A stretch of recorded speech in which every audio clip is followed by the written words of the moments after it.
Bueno, Albert, quina valoració fas del partit, tenint en compte quina sensació t'ha deixat al final, a part del dolor de la derrota? No? Jo crec que al final ja anem tard.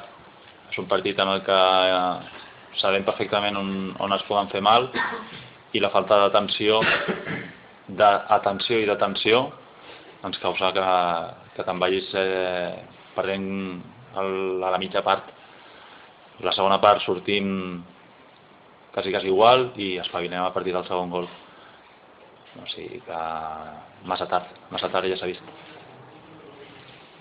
Què buscaves amb el canvi de Borja per Xavi Muñoz?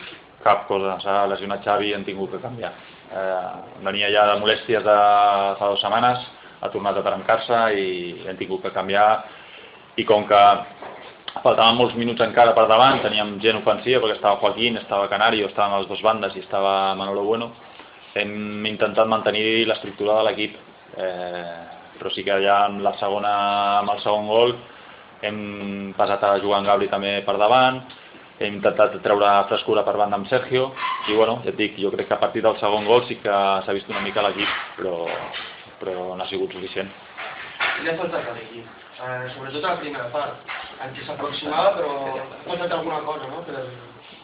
Li falta agressivitat, però no agressivitat sense pilota, sinó agressivitat amb pilota. Jo crec que portem molt de temps i jo crec que el Badalona a nivell de joc té un bon joc, el que passa que sí que arribem a 3/4 i falta aquesta agressivitat d'anar a l'1 contra 1, de treure gent. Bueno, una miqueta el que hem vist a la segona part als últims 15 minuts. És el que li ha faltat a l'equip, aquesta gana o aquest puntet més que dona doncs, que tinguis ocasions de gol i que puguis marcar més gols.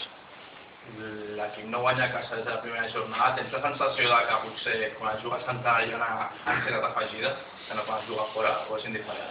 Jo crec que el problema sobretot és que als últims partits, els partits així, encaixem un gol ràpidament o comencem anant per darrere del marcador. Això el que provoca és una mica el que dius tu, que l'equip no acabi de sentir-se còmode, que els hi creï una mica de dubtes i possiblement sí que és jugar a casa ara per ara una mica un problema, s'està veient, no mires els números i tens molts més punts fora de casa que no aquí a casa. S'ha de trobar-hi la solució, sobretot jo crec que avui era un partit també que havíem comentat de posar-se per davant del marcador seria important, no ha sigut així i comencen totes les peces. Reus, Sant Andreu, amb quants punts es conformaria sent realistes? Home, ser realistes... Mira, a Sant Andreu ja no m'ho plantejo. Ara anem a Reus i el que tenim que fer és anar com el dia del Llaclar.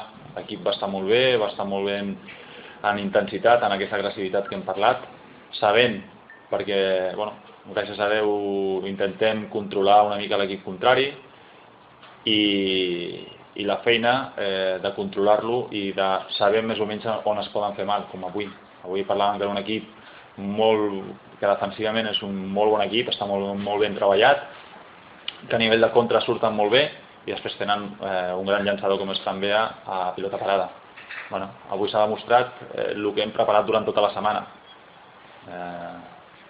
Per això et dic que per això he parlat al principi de falta d'atenció i d'atenció. Gràcies. Doncs s'acaba la roda de premsa del tècnic Albert Càmara, que també col·loca paraules del